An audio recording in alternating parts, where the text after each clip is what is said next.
Good morning, everyone. So I hope that everyone has been enjoying the conference so far. And welcome to the talk on long-term interventions, the philosophical ideas. Before starting this session, I would just like to remind everyone that there would be a Q&A session right after this talk, and advise you to put any questions you may have on the Swapcard app.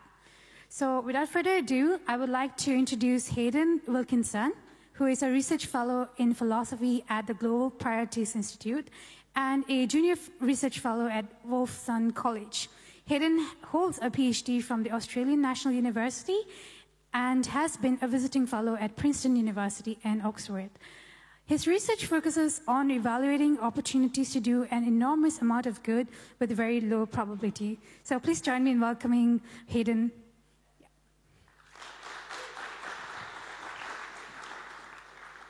Thanks, Smriti, for the kind introduction, and thank you all for coming, especially given the early hour on the last day of the conference. So in this talk, I'm interested in how to evaluate and compare one category of interventions by which we might try and help others. Of course, there's many different categories of interventions in that those across the EA community are interested in. I'm focused largely on one, and that is interventions with long-term benefits. There are some reasons to think that at least some long-term benefits, maybe not all, are especially good opportunities to do good.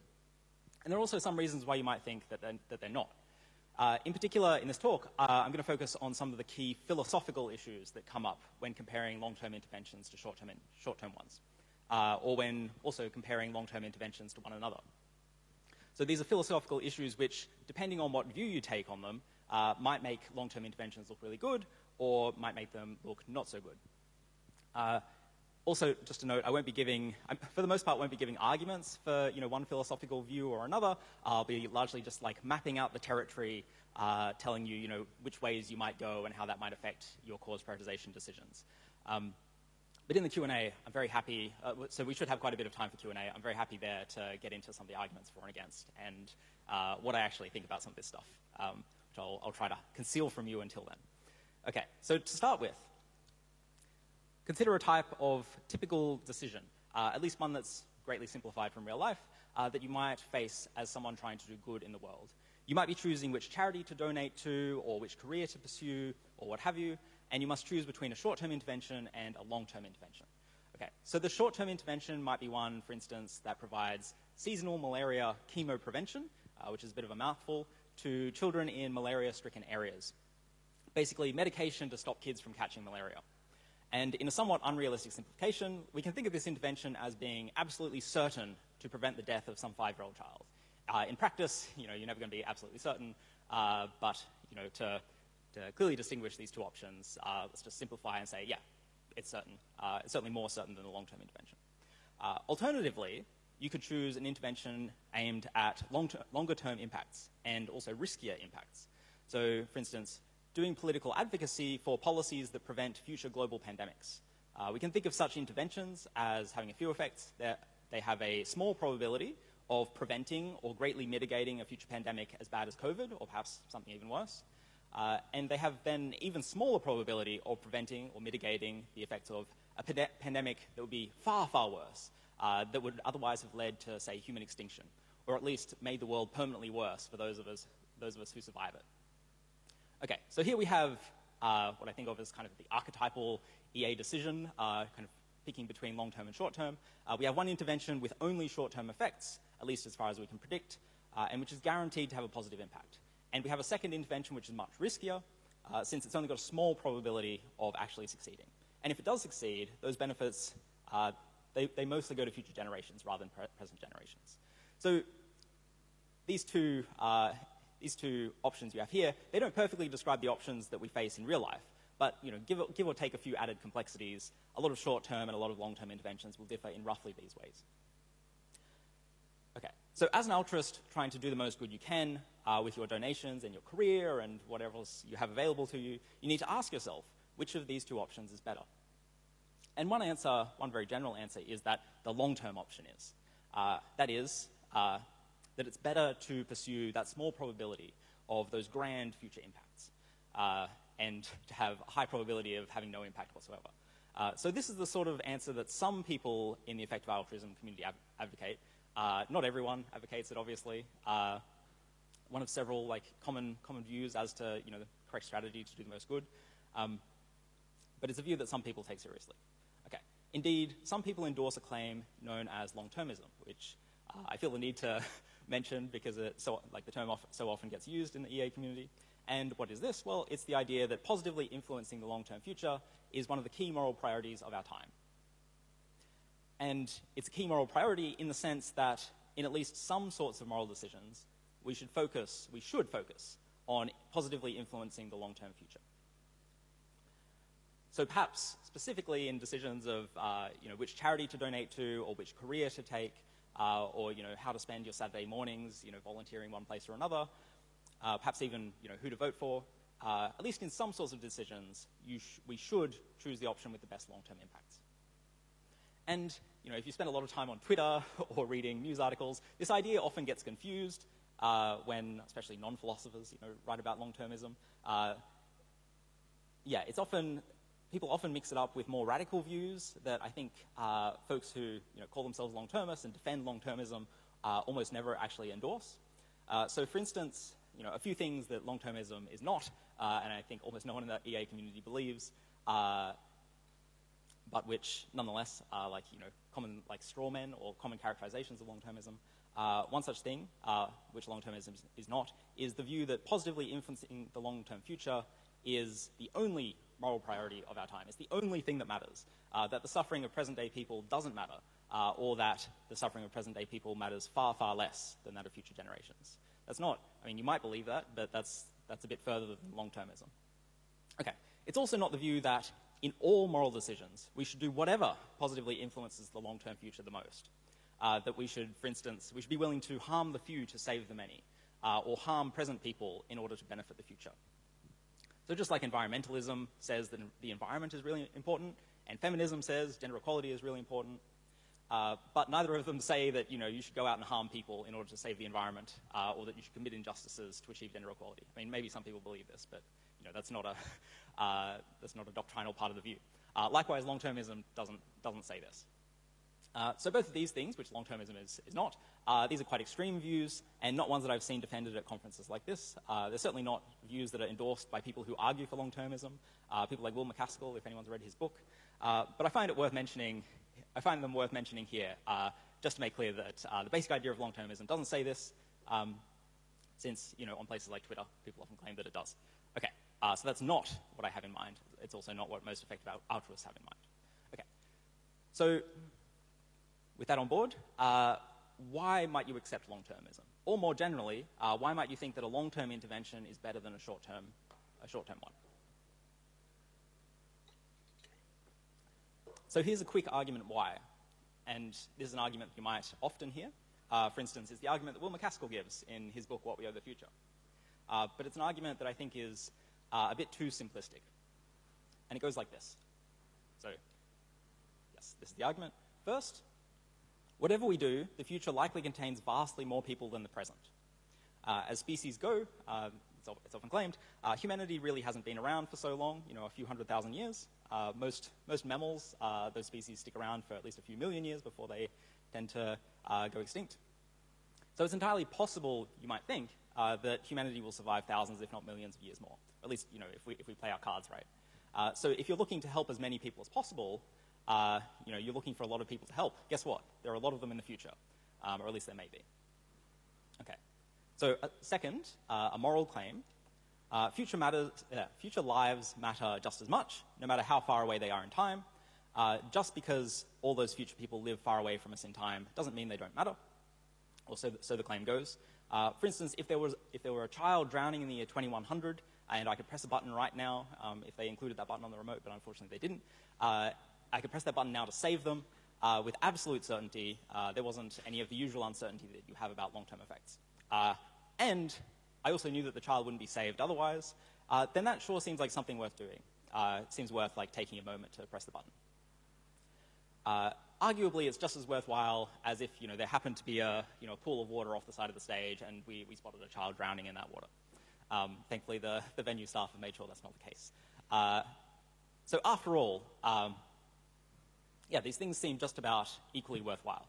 After all, it's not the future child's fault that they happen to be born a century later. Much like being born a different race or gender, it doesn't seem like your birthday should determine how much your life counts. It seems, or at least there's a case to be made, that their suffering shouldn't count for less. Okay, now a third point, there are ways, or so it's claimed, that we can predictably affect the lives of future people for the better. It seems like there are things that we can do today that have at least a decent shot of making future people's lives better, with minimal risk of making their lives worse.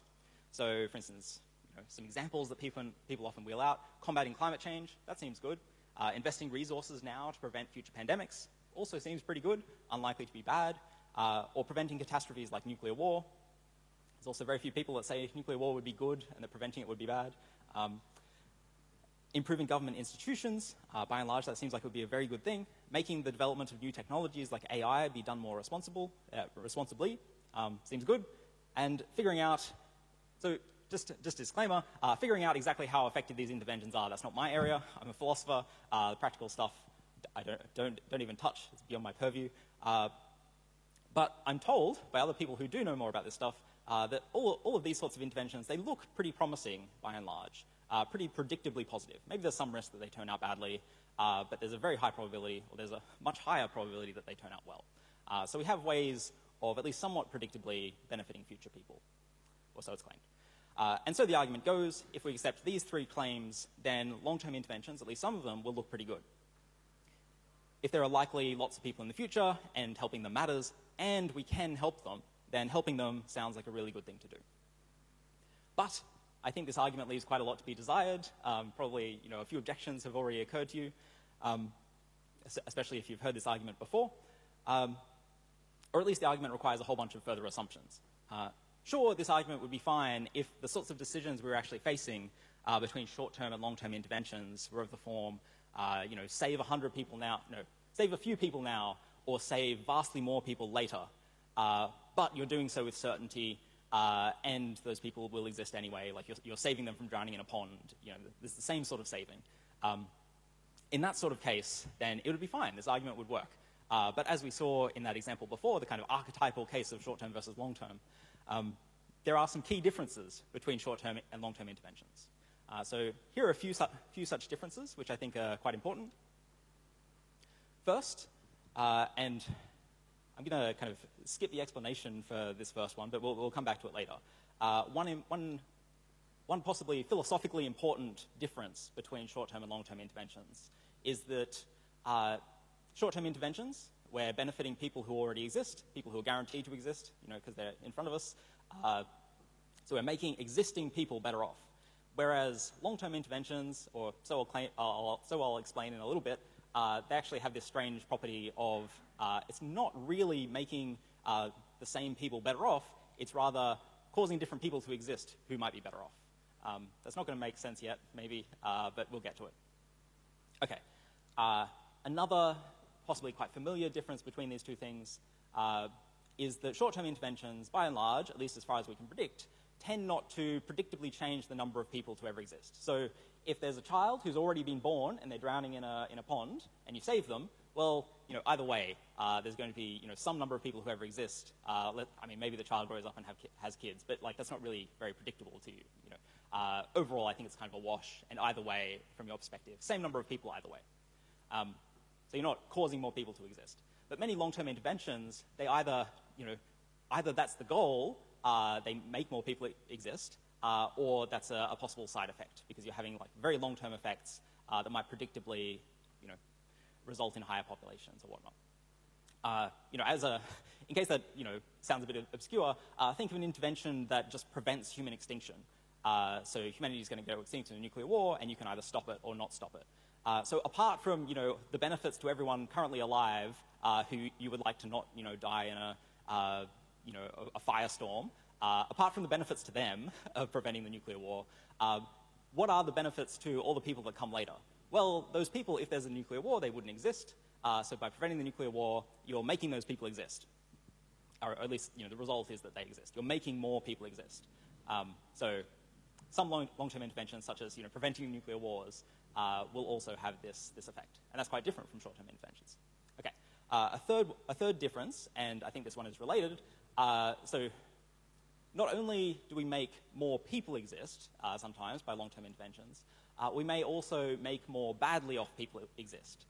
So at least, some people around the world have pretty miserable lives. If you think of people as not just including humans, but also all moral subjects, and you think non-human animals, at least many of them matter, well, it's hard to deny that many of the non-human animals that humanity farms intensively have extremely miserable lives, and in fact might be better off not existing in the first place. If we were to take some long-term intervention that prevents extinction, well, that's going to mean more factory-farmed animals will exist over time, so more badly off individuals. Okay. And a fourth difference, which is a bit different to the other ones, is about risk. So short-term interventions tend to be more certain or more likely to succeed. Some are extremely likely to succeed. For instance, if it were an intervention of saving someone from a pond, it's pretty obvious, exactly what the consequences will be, and you can see them quite soon. Whereas long-term interventions may have only a small probability of success. In fact, I think the vast majority of them tend to have only a small probability of success. Okay, so here are 4 differences, and each of these 4 differences corresponds to a tricky philosophical issue on which each of us might take different views, and on which our philosophical views are actually pretty important because they end up determining how we compare short-term and long-term interventions. Also, which long-term interventions we count as very good. So the corresponding 4 philosophical issues are, first, how we compare making existing people better off to making better off people exist. And in philosophy, this is sometimes called the non-identity problem, if anyone has heard of that. It comes up in some like EA-related books occasionally.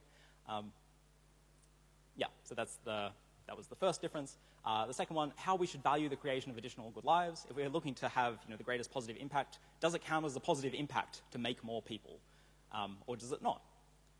Third, how to value the creation of additional bad lives. Does it count as a positive impact to prevent people with lives of immense suffering coming into existence? This is going to be a common issue to animal welfare advocates. If you're trying to persuade people to stop eating meat or stop eating other animal products, well, really you're causing fewer animals to be farmed. But it's not that those animals are then released into the wild to frolic freely. Instead, they just don't get born in the first place because the cattle farmer doesn't breed the additional few cows. Okay. And fourth, how to value risky options. How should we compare an option that is guaranteed to have a moderate impact to another option that has only a tiny probability of an enormous impact? Okay, so those are the 4 key philosophical issues that I'm going to focus on and that I think will largely determine whether we should be long-termists or short-termists, or which options we should go for. Okay, so the first one, making happier people, making better off people. No. Sorry, this is a mouthful. Making people better off or happier versus making happier or better off people. Okay, so to explain why long-term interventions, by and large, don't do the first thing, they do the second thing. There's this nice observation from a philosopher about 40 years ago, philosopher, not a biologist, so I can't guarantee that the details are correct. But this philosopher was thinking about, okay, if circumstances before my birth had been a little bit different, would I still have existed? Say if the Second World War didn't happen, would my life have been better? Or other historical events prior to his birth. Well, let's think about that. So each of us here, presumably, grew from a particular pair of cells, an ovum and a spermatozoon. That's what Google said it was pronounced as. By which, out of millions, the ovum was fertilized. Suppose that, thinking from a first-person perspective, suppose that my parents had not conceived a child at the time when they in fact conceived me. Suppose they went for a water break beforehand, or they got held up in traffic that afternoon, whatever it might be. Or suppose some great historical event didn't happen. Probably their lives would be a little bit different. They might have chosen a slightly different moment to conceive. Okay. So suppose they had conceived a child a few seconds earlier or later. It is almost certain that child wouldn't have been grown from almost certain that it would have been grown from a different spermatozoon. This child would have had some, but not all of my genes, similar to 2 siblings. They end up being a little bit similar, but obviously, different people. If you didn't exist, but your your younger brother or sister had been born instead in your place, you wouldn't say like, oh yeah, I exist either way, they are me. Well, no, they're not, it's a different person. So yeah, would this child have been me? No, they would not. So basic observation is that human identities are pretty fragile. If the circumstances before your birth are vastly different, it's not very hard for you to end up not existing. So historically, philosophers kind of pondered, okay, if some great historical event that seems to have made me worse off, for instance, some enormous war that's maybe made my country poorer, and I've grown up in relative poverty to what otherwise might have been. Would I have been better off if that thing didn't happen? Well, not really, because otherwise I wouldn't exist. So as long as my life is overall positive, maybe I should be thankful that these horrible historical things happened. I mean, obviously you shouldn't, but that's one line of thinking that you might follow. Okay. So if we want to, with that observation on board that individual human identities are very fragile, what does that mean for comparing long-term to short-term interventions? Well, it turns out potentially quite a lot. So if we compare a long-term intervention to a short-term intervention, suppose it's a long-term intervention which somehow there's no risk involved, it's also not affecting whether we go extinct, it's not affecting population size, it's just supposedly making future lives better. So we have one option, so this is going to be specifically preventing a future pandemic.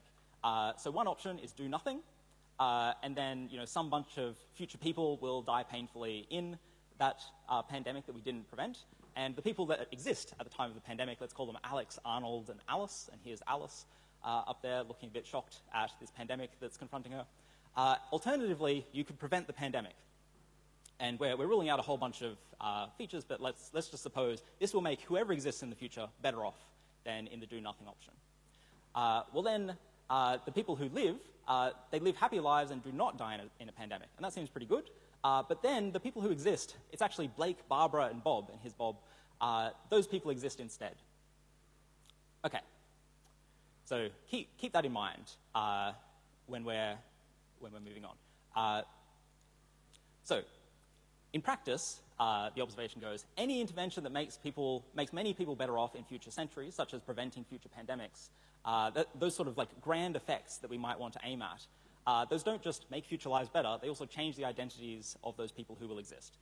This is not so much an effect of short-term interventions because there's not time for the grand effects of these interventions to ripple out and kind of change many, many conception events. But if you're taking some grand policy change to prevent perhaps like setting up a new department at the UN to work on preventing pandemics or something, or radically redistributing government funding to mitigate carbon emissions. This is the sort of thing that's going to affect many people's lives at least a little bit, and change one conception event by a second, and then everything that person does in their life will be like slightly altered, and so these changes will kind of ripple outwards until most of the world's population will be different. That's a little bit speculative, but at least it seems we can be confident that human identities will be fragile, and grand changes will also cause grand changes to those people who are benefited. Okay, so the philosophical lesson from this is that, in effect, interventions like this that seemingly make future lives better, they don't actually make individual people better off. They instead make better off people exist. They make different people exist, and those different people will live better lives than otherwise. Okay. So, big question, can one intervention be better than another if it makes no individual better off? If no one's better off, did you do something good? If, without the context, if someone asks you that, then it sure seems like, well, no, it can't be better. But if you take that view, then that has pretty big implications for which charities you should donate to. So a couple of different views you could take here. One is that an intervention can only be better if it makes some existing person better off. And if you take this view, then basically all long-term interventions will look far, far less valuable because many of the benefits, or almost all of the benefits of long-term interventions will not be of the form, well, I took some person who would exist no matter what and I made their life better, like many short-term interventions do. Instead, I'm causing different people to exist and those people will have better lives. Okay. You might think this view is slightly implausible because it ends up saying, like, even things that are certain to pay off, like, if you could just, with a snap of your fingers prevent all the nasty effects of climate change and make future people, let's suppose that would make future people's lives just absolutely blissful, have whatever effects you want, like raise future people's well-being to the absolute maximum. They're just living lives of pure bliss with certainty. Even that, this sort of view would say, well, that's not good because it's different people. We're making happier people rather than making people happier.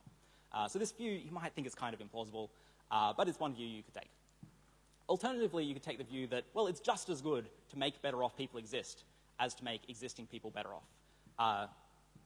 If my action is either going to cause Alice to exist and have a miserable life, or cause Bob to exist and have a great life, then obviously the second is better. Maybe it's not quite as much better as just benefiting present people, but it's still a fair bit better.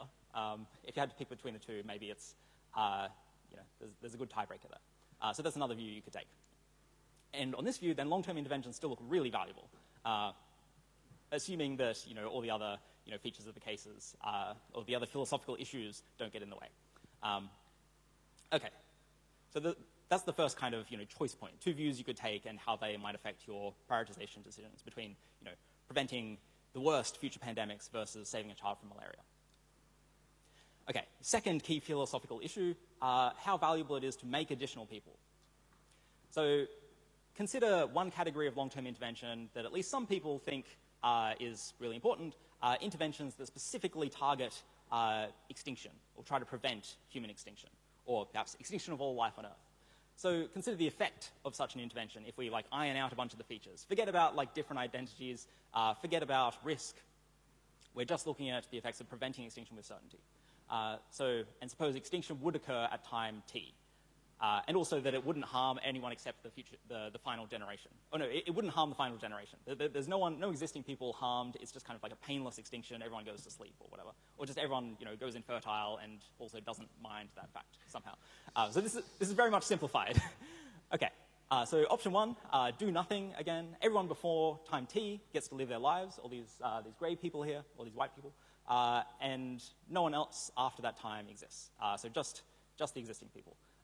Sorry, it was an unfortunate choice of color. But yeah, so people live their lives up until that time, and that's that. Or you could prevent extinction, and still, everyone up to time t, when extinction would occur, they live their lives, but so do many more people after t. We've got all these green people coming afterwards, these future people. Okay, so the effect of preventing extinction, as mentioned before, is creating a bunch more people. But is this really, really valuable? Now, those people, all those green people might have really, really great lives. But is that to say that it's really good to create them? Well, importantly, it's worth noting that preventing extinction doesn't make those future green people better off in the usual way. It's not like saving them from drowning in a pond. Instead, it's making them exist when they otherwise wouldn't. Is this valuable? Well, it's only valuable if we think it's better for someone to exist and presumably live a happy life. Let's assume they all have happy lives. Maybe that's debatable. Than to not exist. So is it valuable to make more people exist? That's the next kind of crux we've got. So one view is that it's not better to make more people exist. It doesn't matter. Just focus on present people, or just focus on people that will exist either way, not necessarily present people. Making more people exist does not matter. So on this view, fairly obviously, extinction won't be so bad. In fact, it will only be bad insofar as extinction affects present generations. So still it might be somewhat bad because, in practice, many present people might be a bit sad if they found out we were about to go extinct. Or they might, the people that die in the inferno, they might find that a little bit unpleasant. But it's not bad for the future generations who wouldn't exist. Okay. It might still be somewhat bad, but it's not, astronomically bad in the long-termist sense. Okay, so if you take this view, then some long-term interventions will look far less valuable, specifically the ones that prevent extinction. It doesn't necessarily rule out other interventions. It also doesn't rule out those... So those same interventions may still be fairly valuable if they make future lives better and also have the side effect of reducing the risk of extinction. But at least the value goes down. At least we don't get a whole lot of additional value from the effect of preventing extinction. So that's one view. Another view you might take is that making more people exist is valuable. That's a good thing. If you think about it, are you glad to be alive? If you're not, I'm sorry. I hope your day brightens up. But for those who are glad to be alive, you might think, oh, well, I was benefited by my parents, bringing me into existence. You might thereby think, well, those future people will be benefited similarly. And that's a pretty worthwhile thing to do. I mean, that's not the only view you could hold here, but that's one view that some people might hold. And if you take that view, then preventing extinction is still very, very valuable. It might be valuable for other reasons, but this is one reason why you might end up thinking, well, it's astronomically valuable because there's just so many people that will be benefited by coming into existence. Okay. So the third kind of key philosophical issue, how we value making additional badly off people. So to simplify things, I was kind of assuming that if we prevent extinction, then every future person will be well off, or they'll be, have net positive lives. But we can consider a slightly more complex, realistic case. So consider the effect of preventing extinction again, when some portion of people would live bad lives. So again, do nothing. Everyone born before T gets to live their lives, but no one else does. And prevent extinction. Everyone born before T gets to live their lives, but so do many people after T, some of whom have bad lives. So there are the green people, the happy people, and the red people, the not happy people. They're like perhaps very miserable people. Yeah, if you think non-human animals, their well-being matters any amount, but certainly if it matters just as much as humans, then this is a much more realistic picture of the future. If humanity is going to keep farming non-human animals, then probably there's going to be lots and lots of red icons. Okay. So how does this change the picture? How do our views on this affect how we value long-term interventions? Well, here's a question for you. Do we think it's worse to bring additional badly off people into existence? You might have thought, well, it's no better to bring well-off people into existence. There's no value in preventing extinction if just happy people will exist. But is there disvalue in preventing extinction if badly off people will exist? And that's a related but somewhat different question. So if you do think it's worse, if some, and assuming that some or many future people will live bad lives, then that fact may count against preventing extinction. It may make extinction far less important as an issue. Especially if we think of non-human animals and we think they have bad lives, and that many more of them would exist in scenarios where humanity survives. Perhaps on farms, perhaps we spread to the cosmos, and we take a few bacteria with us and they evolve, or we take along our pets or whatever, or just rats get into the spaceship. Okay, so three different views you could take here. One is that, making more people exist with bad lives, that does make the world worse. I would rather not bring countless people into existence who would live in a state of suffering. Well then, if you take that view, then preventing extinction will be at least somewhat less valuable. Like, you need to kind of discount the value of preventing extinction by, all the horrible lives that will exist as well, not just the happy lives. So another view you could take is kind of, a more extreme view. So the view is that not making people exist with bad lives is more important than making people exist with good lives. If you could prevent, a few pigs who live in misery from existing, that's more important than bringing into existence some happy pigs, if the numbers of pigs are the same. So you think both things matter, but you think one thing matters more. Like that's a view you could hold. So similarly, on that view, preventing extinction it's actually far less valuable now, because you weigh the bad lives much more heavily. Okay, yet another view, which I think is perhaps the most common view. Oh, no, this is not the most common view. This is just yet another view you could have. Neither of these things matter. Making more people exist doesn't make the world better or worse, whether their lives are good or bad. Neither thing matters. Well then, most long-term interventions, or long-term interventions that prevent extinction, that doesn't matter at all. We don't care about the effects on extinction or on population size. In fact, the only long-term interventions that may look valuable or very valuable are the ones that make future lives better. Again, that's not making future people better off, but making future generations happier in this kind of more complicated sense. Okay. So those are some views you could take and how they would affect your choices. So the final thing, the final kind of key issue, low probabilities of success. So we're going to iron out all the other complications and just focus on risk. Consider a decision that has the risky features of long-term and short-term options. Sure impact, you're certain to save one life. Or risky impact, you have this tiny probability, 1 in a million, of saving 10 million lives. Okay, which is better? So there's a common approach to comparing options like this, or dealing with risk, and that is maximizing expected value. And you may not have heard those words before, that's fine. This is actually the kind of the mathematicians' or the economists' favorite approach. Economists have a slightly more complicated view. But it's also the view that if you go to the blackjack table and you're gambling over and over again, this just so happens to be the view that will win you the most money over time if you're taking many shots at it. Anyway, So the view is that what's the value of having probability p of saving n lives? Well, it's the same as saving p times n lives with certainty. So what's the value of saving 10 million lives with probability 1 in a million? It's 10 million times 1 in a million, so it's 10. It's the same as saving 10 lives for sure. That's greater than saving 1 life for sure, so the risky option is better. You just multiply these things together. Effectively, you're taking kind of like the average amount of lives that you would save. More generally, if there are more possible outcomes, then actually you're taking the average value of every outcome and you're weighting it by the outcome's probability, but don't need to worry about that. But this isn't the only option. So note that maximizing expected value, you end up saying like, oh yeah, this tiny probability of saving vastly many people's lives, and likewise many long-term interventions, the value of that seems really high. But that's not the only option. So you could also be risk-averse. You might think it's better to have a good outcome, an outcome of value v, with certainty, than to have a riskier option that just so happens to have expected value v. You don't care about these expected values, these kind of average values. You care especially about actually getting a high value. It's actually saving a certain number of lives. But turns out there's a big philosophical difference between different ways that you can be risk-averse. So here are two ways of thinking about that same situation where you're saving 10 million lives with probability 1 in a million. So one way to view the case is in terms of the impact you have. So here you've got your two options on the rows, and you've got two kind of states of the world, or two ways the world could be on the columns. So think of the Shaw impact option. Either way, you're going to save 1 life. Either way, as in like whether or not there was going to be a catastrophe for you to prevent, either way, a life is saved. And that's pretty good. Otherwise, risky impact, if there weren't going to be a catastrophe, then 0 lives are saved. Like a catastrophe being like those 10 million lives would be put in jeopardy. But if those 10 million lives would be put in jeopardy, then taking the risky impact one, that ends up saving the 10 million lives.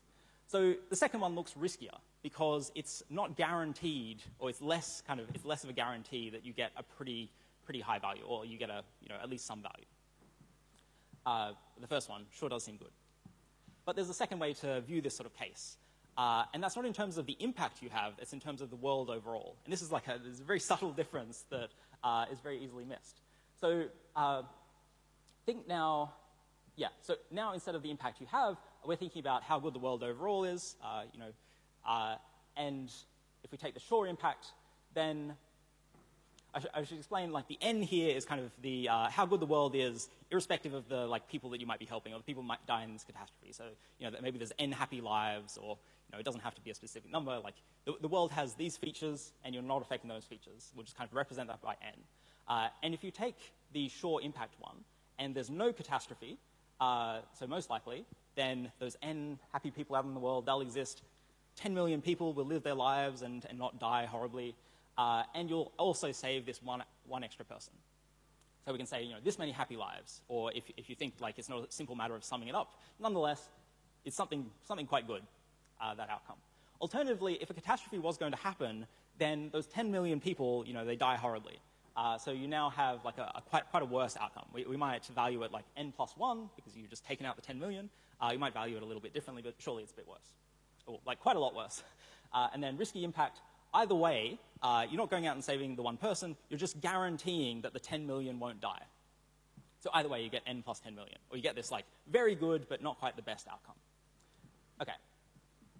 So if you're risk averse here, with respect to how good the world is, rather than with respect to your impact, then the second line looks a lot more appealing. You're kind of guaranteeing that the world is at least this good, the outcome is at least this good, rather than risking those 10 million people's lives. Admittedly, it's a small probability to which you're risking them, but nonetheless, the first line does look riskier. Okay, so a few different views here, and don't worry, I'm almost done. So one view is that you're risk averse with respect to your impact, which was the first table.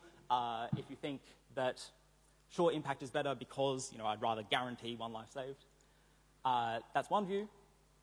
And if you take this view, then you'll often favor short-term interventions more than someone would if they maximize expected value. You'll be, that sort of view is especially favorable to short-term interventions. It might not guarantee that short-term interventions are the best, but it'll kind of point in that direction. Another view is that you're risk averse with respect to how the world turns out overall, and that was the second table. And as a result, you would often favor long-term interventions more than someone would if they maximize expected value. You'll care more about preventing these catastrophes, if you think of many long-term interventions as being focused on preventing catastrophes. And the most straightforward view that, the mathematician's choice, maximize expected value, well then many long-term interventions plausibly look pretty good anyway. Okay. One thing to note about the two different kind of forms of risk aversion that you could take. I guess the question kind of comes down to what it is you actually care about. Are you trying to have an impact, or are you trying to make the world a better place? These usually sound like exactly the same thing, but philosophically, they're just slightly different. Do you care about how well off people are, or do you care about people suffering, or do you care about whether you prevented that suffering? So think about that. Okay, so taking stock, here are the kind of different views that were on the table, and kind of where they point us to. Or put differently, here are some reasons for and against long-term and short-term interventions. Here are some reasons for short-term interventions over long-term ones. One, if you think it's better to make people happier, but not to make make people happier, but not to make. Hang on. Okay, if you think it's better to make people happier, but not to make happier people exist. So that the first issue where you could either make present people happier, or you could make different future people exist and live happier lives. So if you think an option can only be better if it makes someone better off, then short-term interventions. If you accept risk aversion with respect to your impact, which is the first kind of risk aversion that we looked at, then again, short-term interventions look a bit better. Now, some reasons to prioritize long-term interventions over short-term ones. One is that you think it's better to make future generations better off, even if different people then exist. So even though no individual person is made better off, nonetheless, lots of people live better lives than the lives that would otherwise be lived. I know it's complicated, but if you take that view, then long-term interventions are looking pretty good. Or if you accept risk aversion with respect to how the world turns out overall, or you take the combination of these views, then long-term interventions are looking great. Or if you think that either it's valuable to create additional people, by preventing extinction, people with good lives, or you think it's valuable to prevent the creation of people with bad lives, then you've got a lot of reason to focus on the long term, because there's lots of potential lives that could be created or prevented by preventing or even causing extinction. I'm not advocating causing extinction. So reasons to prioritize some or long-term interventions over others, if we're already sticking with the long term, but then we want to pick and choose between them. So if you think it's not valuable to create additional people, then don't worry about extinction, focus on the other stuff. If you think it's better to prevent the existence of people with bad lives than to create people with good lives, then again, don't focus on preventing extinction. You might want to, again, focus on other forms of benefit to future people. So that's all I have. Thank you.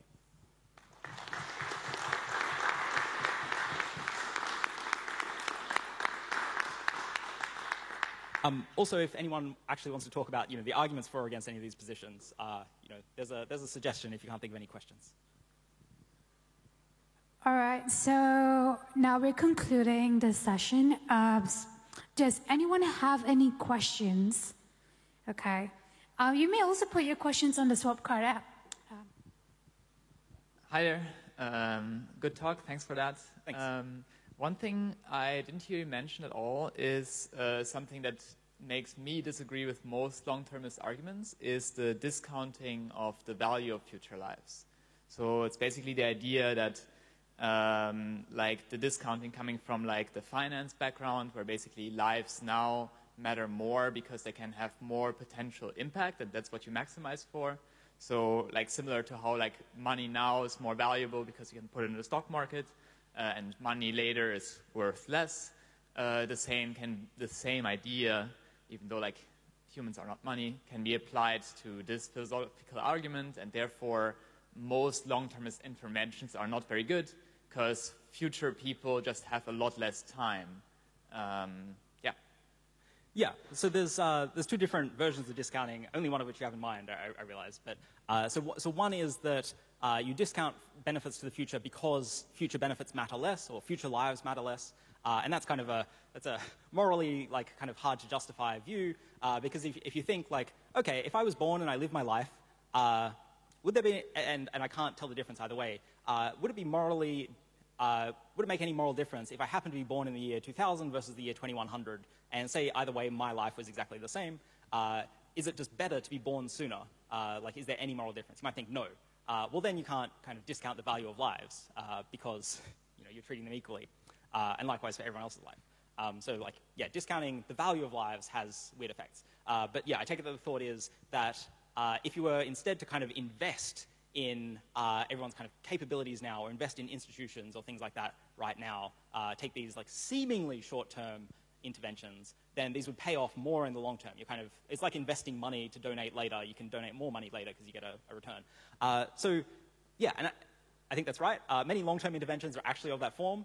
So for instance, the long-term intervention of, I think it's called the Patient Philanthropy Fund. You put some money in there, and then they're just going to, invest it for the indefinite future until there is like a catastrophe, something similar to COVID, but perhaps far worse. And then they're going to wheel out their billions of dollars and say, "Yep, time to spend it. We're going to fix this thing because the time has come." But they're going to have this great return between now and then. Yeah, likewise, donating to improve government institutions. Again, this is kind of like capacity building for the future, and these are definitely count as long-term interventions. Yeah, for kind of generic short-term interventions, like, I'm going to save one additional life from malaria. Like, yeah, this is plausibly going to have some long-term benefits. Like, it's going to make people in that area slightly richer and better off, and maybe this like flows through to be overall positive, or like, overall better than some long-term intervention. But I think like that's very unclear, and like it's hard to say just in general all short-term interventions are actually really good investments in that sense.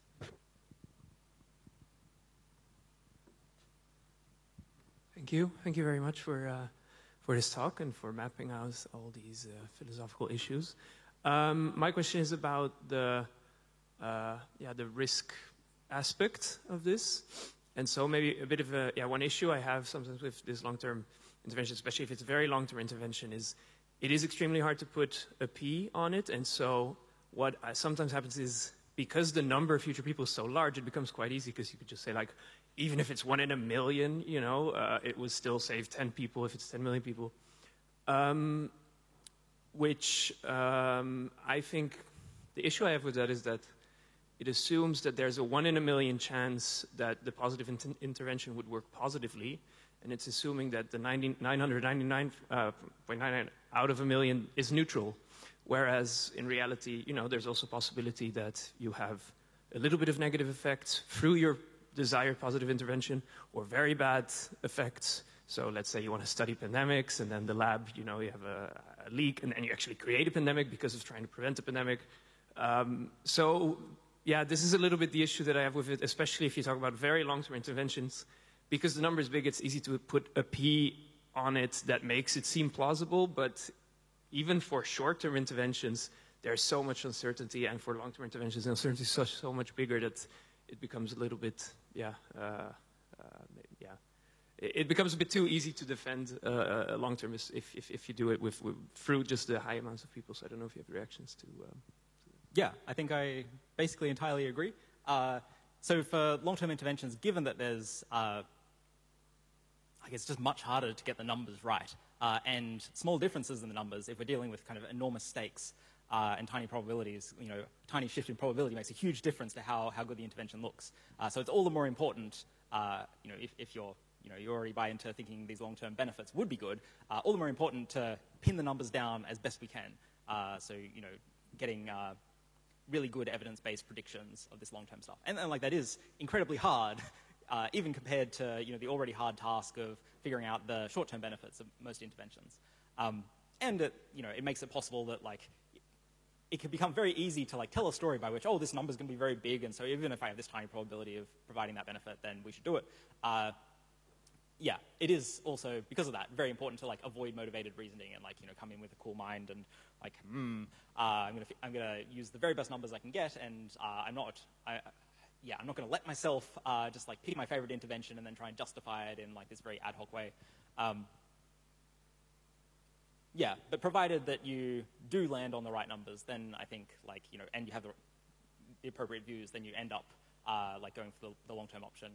But yeah, there are risks. Like, it's easy to get it wrong, and whether you accept, like, one version of risk aversion or another will also, like, bear importantly on that. Like, if you're risk neutral, if you maximize expected value, then yeah, like a small probability of a really bad thing, but a higher probability of a really, really good thing is still worth it. Yeah, it depends, I think is is the short answer. Thank you. So there's one question from the Sopcard app. It's from Omri. What if humanity goes extinct? Society collapses during this century. Do we risk losing humanity in the short term if we prioritize long-term concerns? Or can we choose to benefit the short term to enable long-term action? So I think almost all long-term interventions that people seriously propose, except maybe the Patient Philanthropy Fund, where you're just putting money away for later, tend to try to affect the long term via some particularly impactful short-term matters. Maybe they're low probability, but preventing a nuclear war this century, that's, by long-termist lights, that's pretty short-term, the kind of direct effect of preventing the nuclear war. But it's really good by long-termist lights because then, by that lever of whether nuclear war happens, you vastly affect the future. It may be the case that, I think it's the case that plausibly almost all long-term interventions do involve taking some, acting upon some short-term phenomena. And if someone were to ignore some short-term catastrophe that has important long-term effects in order to focus on some long-term phenomenon that they could have just waited and solved later, that seems like a bad long-termist, or at least it seems like an ineffective altruist who cares about the long term. But a risk worth avoiding. Okay, so one last question.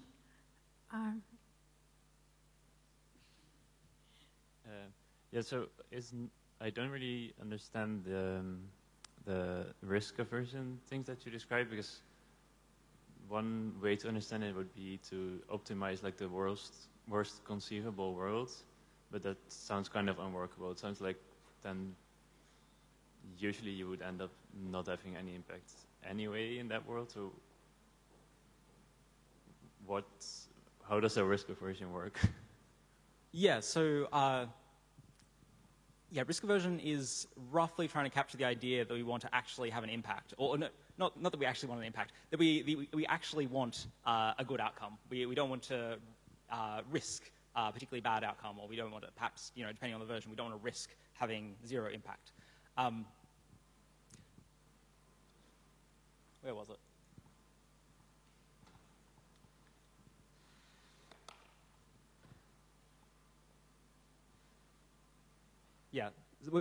Sorry, what was the relevant part of the question? I've already forgotten. So what is the thing we are optimizing? Are we we can add a bunch of zeros, can add a super catastrophe with a bunch more zeros, and imagine that is always very bad, and then then in almost every world, you can optimize for that very bad possible world that is almost definitely not going to happen. And in almost every world, you are doing exactly nothing. Well, that's a feature of taking a risky option, and you might think that that's a feature that's particularly worrying, that this risk of having no impact. Or you might think that what's more worrying is leaving this risk of something really bad happening when you could have prevented it.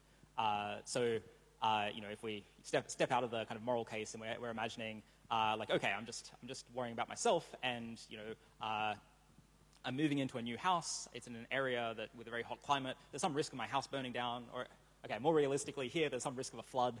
I'm right on the water or something, and I'm choosing whether to spend some money on buying insurance to protect my house. And again, there are two different things you could care about, or two different things with respect to which you might be risk averse, or equivalently, two different kind of worst outcomes that you want to avoid.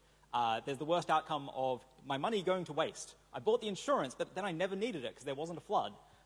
Or I want to avoid the risk of my house being flooded and losing all my belongings and not having the insurance payout.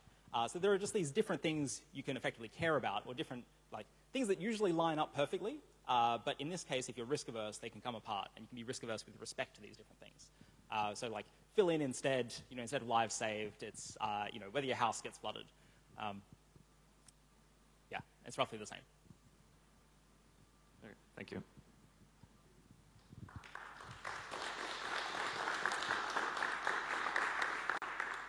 All right, thanks everyone, and thank you for your talk as well. So now we have come to the end of this session.